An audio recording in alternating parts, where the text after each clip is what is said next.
이번 주간은 대통령 선거가 있는 날입니다. 대통령 선거를 앞두고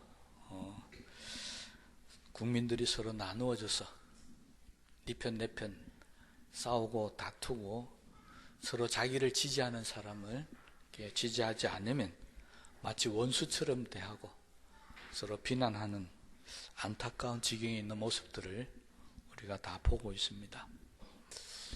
이런 일들을 통해서 우리 교회가 또 우리 성도들이 이럴 때 어떻게 해야 하는지 오늘 본문 말씀은 우리에게 잘 가르쳐주고 있는데 9절에 있는 말씀에 보면은 너는 그들에게 엄히 경고하고 그들을 다스릴 왕의 제도를 가르치라. 사무엘에게 하나님께서 하신 말씀입니다. 교회는 이 나라가 어떻게 되어든지 가든지 간에 무관심하게 보내는 그런 곳이 아닙니다. 이전부터 하나님께서는 이 땅을 다스리라고 그랬고 정복하라고 그랬었습니다. 어떻게 하면 우리나라가 하나님을 기쁘시게 하고 하나님 뜻이 합당하게 살 것인지 우리가 배우고 가르치는 역사가 있어야 하는데, 제가 오늘 이 말씀을 들고 결론부터 말씀드리고 싶은 말이 있습니다. 우리 예수 믿는 사람들도 보면 둘로 나누어집니다. 나는 이 편, 나는 저 편. 그래서 지역을 따지고 학연을 따지고 인물을 따지고, 그래서 교회 안에도 교회마다 분란이 일어나고 있는 모습들을 보게 됩니다. 저는 이런 시점에서 딱 한마디 하고 싶은 말이 있습니다. 우리 모두 정신을 좀 차리십시다. 여러분, 우리의 왕은 예수님이십니다. 우리가 이것을 잃어버리면 교회 안에서 정치뿐만 모든 면에 있어서 분란과 다툼이 일어날 수밖에 없다는 것입니다. 교회 내에서도 마찬가지입니다. 교회를 다스리고 교회를 주관해 나가신 이는 우리의 왕이신 예수님입니다. 목사도 장로도 권사도 그 어떤 누구도 아닙니다. 오직 우리를 다스릴 분은 예수님밖에 없다. 우리 절대 이거 잊으시면 안 됩니다. 그런데 많은 교회들이, 많은 성도들이 이미 이것을 잃어버리고 있는 것 같습니다. 여러분, 누가 세워지든지 어떤 사람이 대통령이 되든지 그거 사실 세상적인 일로 보면 중요한 일이겠지만 믿음으로 신앙 안에서 우리가 보면 그건 아무것도 아닌 것입니다. 왜? 우리의 왕은 예수님이기 때문에 그렇습니다. 하나님께서 이 나라를 주관하시고 다스리면 누가 대통령이 되든지 그거 아무 상관없습니다. 다만 우리가 바라고 원하는 것은 다윗처럼 하나님 마음을 기쁘시게 하는 사람이 되었으면 좋겠다는 것이고, 다윗처럼 나라를 부강시키고 경제를 채우고 그런 사람이 세우시면 좋겠다는 것입니다. 누가 되든지 상관없습니다. 만약 그런 사람이 세워지면 하나님께서는 분명히 그 사람을 축복하셔서 우리나라가 잘되게 하는 그런 은혜가 있을 줄로 믿습니다. 분명한 것은 우리의 생각입니다. 대통령도 하나님이 부리시는 사람이다. 이거 꼭 생각하셔야 됩니다. 그래서 우리가 정신을 차리자는 겁니다. 세상을 주관하고 나라를 다스리고 우리를 이끌어 가시는 분은 예수님이라고 우리 고백할 수 있어야 합니다. 여러분, 우리의 왕은 예수님입니다. 믿으신 분은 다 같이 한번 따라 하십시다. 우리의 왕은 예수님입니다. 네, 우리 이거 잊지 마십시다. 오늘 본문 말씀은 예수님을 우리의 왕으로 삼지 않을 때, 아니 하나님을 우리의 주권자로 삼지 않을 때 어떤 일이 일어나는지를 우리에게 경고해 주고 있는 말씀입니다. 사무엘 시대는 이스라엘 역사상 어떻게 보면 가장 편안한 시대 가운데 한 시대였습니다. 사무엘이 살아서 나라를 다스린 동안에 하나님은 블레셋을 막아주셨고 아모리와의 사이도 아주 평화롭게 하셨다고 성경에 기록을 하고 있습니다. 그런데 이 사무엘이 늙자 이스라엘 모든 장로들이 벌떼같이 일어났어요. 사무엘에게 와서 우리도 다른 나라처럼 왕을 세워달라고 요구합니다. 그 이유를 보면은 당시에 이스라엘이 주변에 있는 나라들로부터 압박을 받고 또 침입을 받고 많이 힘들었습니다. 이스라엘 장로들이 생각을 할 때 사무엘이 젊었을 때는 이런 일이 없었는데 사무엘이 늙어서 사무엘이 좀 힘이 약해지니까 이방에 있는 나라들이 우리를 괴롭히는 모양이다, 이렇게 생각했다는 것입니다. 여러분, 성경을 자세히 보면요 좀 다릅니다. 사무엘이 젊었을 때는 이 장로들과 이스라엘 백성들이 정말 하나님을 열심히 잘 섬겼습니다. 그래서 나라가 편안했습니다. 사무엘이 나이가 들고 늙어가자 장로들과 백성들이 서서히 사무엘의 말을 듣지 않습니다. 그리고 이방신을 섬기기 시작했고 이방 풍습을 따라가기 시작했습니다. 그 결과로 하나님께서 깨달으라고 주변 나라들이 침범을 하게 되고 압박을 가하고 고통을 주기 시작했다는 것입니다.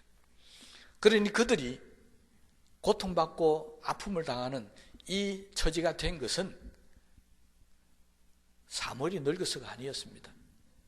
그들이 하나님을 떠나서 그렇습니다. 그런데 그들은 이제 사무엘이 늙어서 힘이 없어서 그렇다, 그렇게 생각을 해서 이제는 왕을 세우겠다는 것입니다. 여러분, 이게 무슨 문제가 있는 줄 아십니까? 선지자 사무엘이 약해지고 늙었으면 그들은 하나님 더 강력한 선지자를 주시옵소서, 더 강한 하나님의 종을 주시옵소서라고 그렇게 원했어야 되는데 이미 그들은 하나님을 떠났고 이방의 풍습에 빠져 있어가지고 이미 그들은 더 이상 하나님의 종 사사를 원하지 않았다는 것입니다. 그래서 사무엘에게 와서 모든 나라들처럼 우리도 왕을 세우게 해달라고 그렇게 이야기하고 있습니다. 영적인 문제를 그들은 육적인 문제로 파악을 했다는 것입니다. 하나님 앞에 우리가 떠나서 우리가 잘못되어서 이런 일이 생겼다고 회개하기는커녕 하나님의 종들이 사사들이 나라를 다스리니까 나라가 힘이 없고 세상의 왕들처럼 그렇게 군대를 가지고 다스리면 우리가 힘이 있을 거라고, 그래서 왕을 달라고 그렇게 요구하고 있습니다. 그 이유 중에 하나가 오늘 본문에 나오는데 사무엘이 늙자 자신의 두 아들을 사사로 세웁니다. 이게 문제가 생긴 겁니다. 여러분, 우리가 성경을 잘 보면 아시겠지만 사사는 세습직이 아닙니다. 제사장은 아버지가 제사장이면 당연히 아들도 제사장이 됩니다. 그런데 사사는 그런 것이 아닙니다. 사사는 하나님께서 보시고 그 시대에 맞도록 하나님 불러 세우는 사람이 사사입니다. 그런데 사무엘은 하나님께서 말씀하지 않으심에도 불구하고 자기 마음대로 제사장이 이어받는 것처럼 자기 두 아들을 사사로 임명을 합니다. 그 임명 지역이 바로 브엘세바였습니다. 브엘세바는 이스라엘의 가장 남쪽에 있는 지역입니다. 그러니 사무엘의 마음은 좀 이해는 돼요. 왜냐니까 늙고 힘이 없는데 저 남쪽까지 왔다 갔다 하면서 나라를 다스리기는 너무 늙었다는 것입니다. 그래서 젊은 두 아들을 보내면 아마 이 두 아들이 잘 다스릴 수 있을 것이다 생각해서 그들을 보냈습니다. 이 두 아들의 이름이 오늘 본문에 나오고 있습니다. 하나는 요엘이고 하나는 아비야입니다. 여러분, 요엘이라는 뜻은 여호와는 하나님이시라는 뜻이고 아비야는 여호와는 나의 아버지라는 뜻입니다. 두 아들의 이름을 정말 은혜스럽게 사무엘이 잘 지었던 것 같습니다. 그런데 오늘 본문에 보듯이 장로들이 와서 당신의 아들들이 문제가 있으니까 당신은 늙고 힘이 없고 새로 된 사사들은 엉망이다, 그러니까 우리에게 왕을 달라고 한다는 것입니다. 그러면 두 아들이 도대체 뭘 어떻게 했습니까? 장로들이 와서 할 때 두 아들의 행위가 당신과 같지 않습니다. 사무엘하고 비교해 보니까 이거는 택도 없더라는 겁니다. 거기다 더 큰 문제는 이 두 아들이 뇌물을 받고 백성들을 재판할 때 하나님 말씀과 양심을 따라 하지 않고 순리대로 하지 않고 뇌물을 받아먹은 사람을 더 이롭게 판단을 해버렸다는 것입니다. 여러분, 성경은요, 재판을 할 때 뇌물을 받고 그 재판을 굽게 하는 것, 잘못되게 하는 것에 대해서 철저하게 경고하고 있습니다. 하나님께서 이스라엘 백성들을 가나안 땅에 들여보내기 전에 신명기 16장 18절에서 20절 말씀에 이미 경고하셨습니다. 재판장과 백성의 지도자들은 굳게 판단하지 말고 사람을 외모로 보지 말며 뇌물을 받지 말라. 하나님 이미 경고하셨습니다. 뇌물을 받으면 재판이 잘못된다는 것입니다. 그래서 사람을 외모로도 보지 말라. 권세 있고 돈 많고 많이 배운 사람은 잘 봐주고 힘없고 나약한 사람은 징벌을 하고 재판을 불리하게 하고 그런 짓 하지 말라는 것입니다. 하나님은 이미 그들이 가나안 땅에 들어가기 전부터 경고했는데 불행하게도 사사라고 했던 이 사무엘의 두 아들이 뇌물을 받고 재판을 잘못 처리했다는 것입니다. 그래서 장로들이 와서 다른 나라처럼 우리도 왕을 세워야 되겠다라고 요구한다는 것입니다. 여러분, 단순합니다. 다른 나라와 같이 왕을 세워달라는 이 말은 지금부터는 우리나라는 하나님의 지배를 받지 않겠다는 것입니다.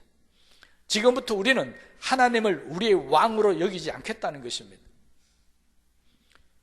이스라엘 백성에게 이게 얼마나 심각한 일인 줄 아십니까? 제가 오늘 말씀드렸잖아요. 우리의 왕은 예수님입니다. 이거 잊어버리는 순간에 우리 예수 믿는 사람들은 심각해집니다. 여러분, 말씀드렸잖아요. 대통령, 국무총리, 그 누군가 우리 아무 상관없습니다. 분명한 것은 우리의 왕은 예수님이라는 생각을 가져야 되고요. 여기서 벗어나는 순간부터 우리는 잘못되어져 간다. 이스라엘이 그랬습니다. 다른 나라와 같이 하나님의 손에서 벗어나겠다는 것입니다. 하나님께서 아브라함을 택하셔서 이스라엘을 택하셨을 때 뭐라고 그랬습니까? 너는 나의 백성이라고 그랬습니다. 하나님께서 우리를 향해서 너희는 나의 백성이라고 하는 것은 하나님께서 우리 왕이라고 선포하신 겁니다. 그런데 다른 왕이 필요하다는 것은 이제는 하나님이 필요 없고 이제 우리는 세상 왕을 따라가겠다. 스스로 하나님 백성 되기를 포기해 버렸습니다. 여러분, 세상에서요 제일 어리석은 것이 하나님을 포기하는 것입니다. 현대도 마찬가지입니다. 제일 어리석은 사람이 예수 믿다가 예수 믿지 않고 세상으로 돌아가는 거예요. 그 정말 어리석은 것입니다. 천국을 포기하고 지옥을 가겠다는 것이지 않습니까? 하나님의 축복을 내버리고 이제는 내 노력으로 내 힘으로 살겠다고 하는 정말 어리석은 사람입니다. 그런데 이스라엘 장로들이 사무엘에 가서 이 어리석은 요구를 하고 있다는 것입니다. 이 말을 들었던 여호수아는 사무엘은 어땠겠다고요? 그것을 기뻐하지 않냐고.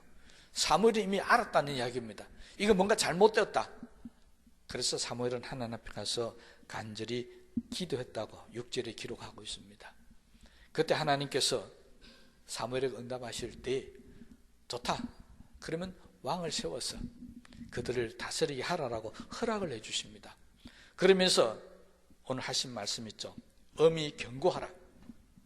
그리고 왕이라는 제도가 무엇인지를 철저하게 가르치라고 그렇게 하나님께서 말씀하셨습니다. 여러분, 하나님의 구원사를 보면 하나님께서 끝까지 당신께서 왕이 되었다. 그래서 이스라엘은 평생 동안 영원토록 왕을 세우면 안 된다. 그게 아니었습니다. 성경을 잘 보면요, 하나님께서 이미 모세에게 이 왕의 제도에 대해서 말씀하셨습니다. 그리고 하나님은 하나님의 구원사 계획 중에 보면 다윗의 가문을 왕으로 세우고 그 다윗의 후손을 통해서 이 땅을 구원할 메시아를 보내실 것을 이미 계획하고 계셨습니다. 하나님 계획 속에 이미 왕의 제도가 있었습니다. 문제는 때가 되면 하나님께서 허락해 주실 텐데 때가 되지 않았음에도 불구하고 그들이 먼저 왕을 요구하고 나섰다는 게 문제였고, 그들이 먼저 하나님의 통치, 하나님의 백성 되기를 거부했다는 것이 문제였다는 것입니다. 그래서 하나님께서는 뒤에 8장에 넘어가면 왕이 세워질 때 어떤 일이 생겨질 것이 부작용에 대해서 말씀을 하시는데, 여기서 말씀드리면 왕을 세우면 먼저 왕이 군대를 만들 것이다. 그러면 군비를 부담해야 되고 그 백성들이 다 부담해야 된다는 겁니다. 그리고 농사를 해서 농산물이 나올 때 그 중에 가장 좋은 것은 다 왕에게 갖다 바쳐야 한다. 그리고 곡식을 거두고 하면 소출이 생기면 그게 일부 세금을 떼서 왕에게 갖다 붙여야 될 것이고, 노비가 많이 생겨지고 또 백성들 중에서 아름다운 여인들은 왕이 취해서 왕비나 궁녀로 삼을 것이다. 이런 부작용이 것이라고 이야기를 합니다. 그리고 결론은 그것입니다. 왕을 세우면 왕의 종이 되어져야 된다. 이게 왕정제도의 문제점이라는 것을 이야기를 합니다. 그리고 나쁜 왕이 세워지면 백성들을 착취할 것이고, 나쁜 왕이 세우면 백성을 괴롭히고 고통 가운데 몰아넣을 텐데, 그 다음이 문제입니다. 하나님이 경고하십니다. 그때 너희가 아무리 하나님 앞에 기도해도 응답하지 아니하실 것이다. 여러분, 얼마나 무시무시한 말씀입니까? 왕을 세워서 잘 되면 좋은데 악한 왕이 세워져서 너희들이 암만 하나님 앞에 기도해도 하나님이 응답하지 않는 시대가 올 것이라고 경고하고 있다고 하는 것입니다. 그럼에도 불구하고 이 말을 들었던 장로들은 들은 채도 안 합니다. 끝까지 왕을 채워달라고 요구를 합니다. 그래서 하나님께서는 그 요구를 들어주십니다. 분명히 잘못된 걸 아시면서, 백성들이 왕들에 의해서 고통을 받고 아픔을 당한 것을 아시면서 하나님이 왜 허락해 주셨을까요? 이유는 딱 한 가지입니다. 어리석은 백성에게 주는 형벌은 어리석은 왕, 악한 왕이 나와서 다스려서 고통과 고난 속에 지내게 하는 것, 이것이 바로 하나님께서 왕을 허락하신 이유였습니다. 하나님을 왕으로 삼고 살 때는 어떤 외적이 오고 어떤 사람들 침범해도 하나님이 다 지켜주셨기 때문에 군대가 필요가 없었습니다. 군비를 확장할 필요도 없었습니다. 많은 아리따운 처자들을 궁으로 불러서 궁녀를 만들고 왕비를 세우고 그런 거 하지 않아도 됐다는 이야기입니다. 그런데 왕이 되면 그 고통 속에서 한번 살아봐라. 얼마나 힘든지 우리 분명히 명심해야 됩니다. 오늘 우리도 명심해야 됩니다. 어리석은 왕이 세워지면 백성들은 고난과 고통을 당할 수밖에 없다. 그래서 하나님은 어리석은 왕도 세워주십니다. 여러분, 이스라엘의 아합왕이라는 정말 악한 왕이 있어서 엘리야를 통해서 싸우게 하셨잖아요. 북이스라엘만 그런 게 아니었습니다. 남쪽 유다에도 다윗의 후손 가운데서도 악한 왕들이 많이 생겼습니다. 그때마다 백성들이 고난과 고통을 당합니다. 하나님은요, 우리가 열심히 기도해서 다윗과 같이 정말 좋은 왕만 세워주시는 건 아닙니다. 때로는 악한 왕도 세워줍니다. 그래서 하나님을 찾게 만드시겠다는 겁니다. 그런데 뭐라고요? 그런 왕이 세워져서 나를 다스릴 때는 하나님께서 기도 응답을 하시지 않는다는 것입니다. 이게 우리가 두려워해야 할 점입니다. 그래서 우리는 왕이 세워질 때 왕을 위해서 간절히 기도해야 됩니다. 다윗과 같은 왕이 될 수 있도록, 절대로 아합과 같은 왕이 되지 않도록 그렇게 기도해야 한다는 것입니다.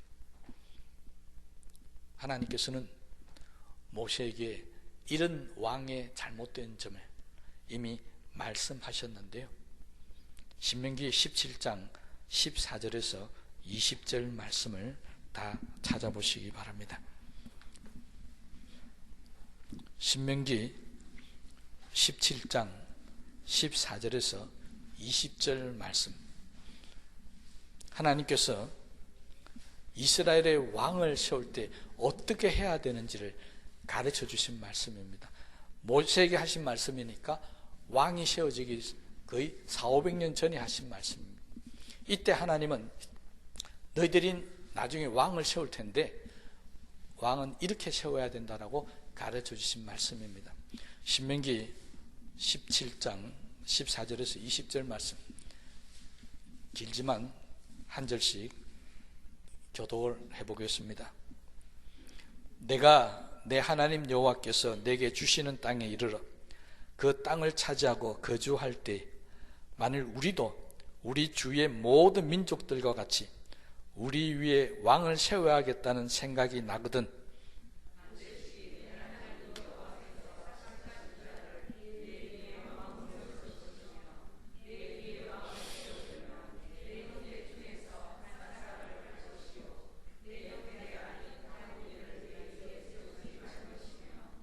그는 병마를 많이 두지 말 것이요 병마를 많이 얻으려고 그 백성을 애굽으로 돌아가게 할 것이 말 것이니 이는 여호와께서 너희에게 이르시기를 너희가 이후에는 그 길로 다시 돌아가지 말 것이라 하셨음이며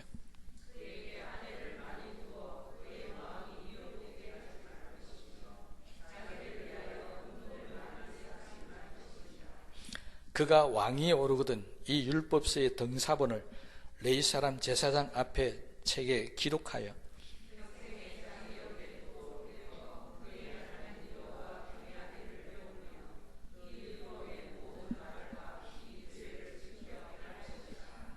같이 하겠습니다. 그리하면 그의 마음이 그의 형제 위에 교만하지 아니하고 이 명령에서 떠나 좌로나 우로나 치우치지 아니하리니 이스라엘 중에서 그와 그의 자손이 왕위에 있는 날이 장구하리라. 여러분, 하나님께서 모세에게 이미 이런 일이 있을 것을 아시고 이스라엘의 왕으로 세울 때는 이렇게 해야 된다고 가르치고 있습니다. 여호와께서 말씀드리면 이스라엘의 왕은 세상 왕처럼 군림하면 안 된다는 것입니다. 권력을 이용해서 백성들을 괴롭히고 자기 마음대로 살면 안 된다는 것입니다. 하나님의 율법서를 곁에 두고 항상 하나님의 말씀대로 백성을 잘 다스려야 한다는 것이 바로 이스라엘 왕을 세우는 하나님의 요구였습니다. 그런데 그런 왕들이 별로 없었습니다. 먼 훗날 다윗 왕의 계보에서 이스라엘 땅에 이 말씀과 흡사 똑같은 왕이 이 땅에 오셨습니다. 바로 유대인의 왕으로 오신 예수님입니다. 예수님이 예루살렘에 입성할 때 나귀 새끼를 타고 입성하셨습니다. 그것을 우리는 겸손한 왕의 입성이라고 이야기합니다. 예수님은 자기를 높이지 않았습니다. 예수님은 자기의 권력으로 사람을 죽이려고 하지 않았습니다. 여러분, 우리가 다윗을 성군 중에 성군이라고 그럽니다. 그런데 다윗은 자신의 권력을 이용해서 우리아를 죽여버렸습니다.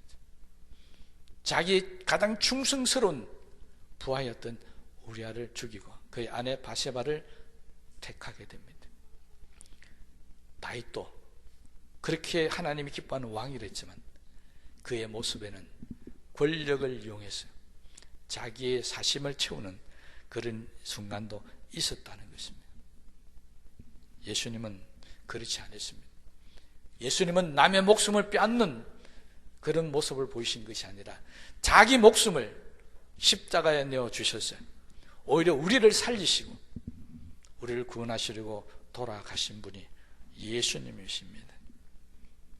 예수님은 이 땅에 다윗의 왕궁처럼 휘황찬란한 건물을 지으신 것이 아니라 이 땅에 하나님 말씀이 다스리는 은혜의 왕국, 은혜의 나라를 이 땅에 세우셨습니다. 그리고 우리는 그분을 향해서 만왕의 왕이시며 우리의 왕이라고 지금 고백하고 있는 것입니다. 신앙생활은 하나님과 하나님이 다스리는 나라 속에서 살고 하나님의 통치 속에서 살겠다고 고백하고 그 안에 살아가는 것이 신앙생활입니다. 그러면 우리의 왕이 되신 여호와 하나님께서 우리에게 환난이나 기근이나 공고나 아픔이나 질병이나 생명이나 사망이나 어떤 것이 우리를 침범해 올지라도 우리를 지켜주시고 보호해 주신다고 말씀은 약속하고 있습니다. 우리의 왕이신 우리 예수님이 우리를 지키고 보호해 주시는 분이십니다. 우리 이거 잊지 마십시오. 이것이 바로 우리나라입니다. 여러분, 우리에게는 우리나라가 두 개가 있죠. 하나는 우리나라 대한민국, 또 하나는 저와 여러분이 말하는 우리나라, 예수님을 왕으로 모시고 사는 바로 우리나라가 또 있습니다. 여러분, 우리나라 대한민국은 흔들리고 힘들고 고통스럽고 아픔을 겪고 있는지 모르지만 예수님을 왕으로 모신 우리나라는 절대 흔들리면 안 됩니다. 절대 외세의 침범, 세상의 나라처럼 그렇게 살아가면 안 됩니다. 오직 하나님만을 믿고 하나님이 우리를 지켜주신다는 것 기억하면서 하나님의 말씀대로 살아가는 그런 나라, 우리가 사는 우리나라인 줄로 믿고 믿음 가운데 살아가시기를 주님의 이름으로 부탁을 드립니다. 꼭 잊지 말아야 할 것, 우리의 왕은 예수님입니다. 우리 이거 잊지 말고 사십시오. 그리고 어떤 사람이 우리나라의 지도자로 세워지니 간에 우리의 왕은 예수님이시며 그 예수님께서 우리가 세운 지도자를 축복하셔서 기왕이면 다윗과 같이 이 나라를 부강하게 만들고 이 나라를 하나님 뜻 가운데로 잘 인도해서 축복받는 나라로 만들기 위해서 저와 여러분이 열심히 기도해야 될 사명이 있다는 것도 아셔서 이제 저와 여러분들이 사는 우리나라가 복된 나라인 것을 꼭 믿고 천국 갈 때까지 다른 나라에 가지 마시기 바랍니다. 다른 나라가 어딘지 아십니까? 세상 나라 가지 마시라는 것입니다. 우리의 나라, 말씀이 다스리는 나라, 예수님이 왕이 되신 나라에서 천국 갈 때까지 살아가는 천국 백성 되시기를 주님의 이름으로 축복합니다. 우리 말씀을 생각하시면서 기도하시겠습니다.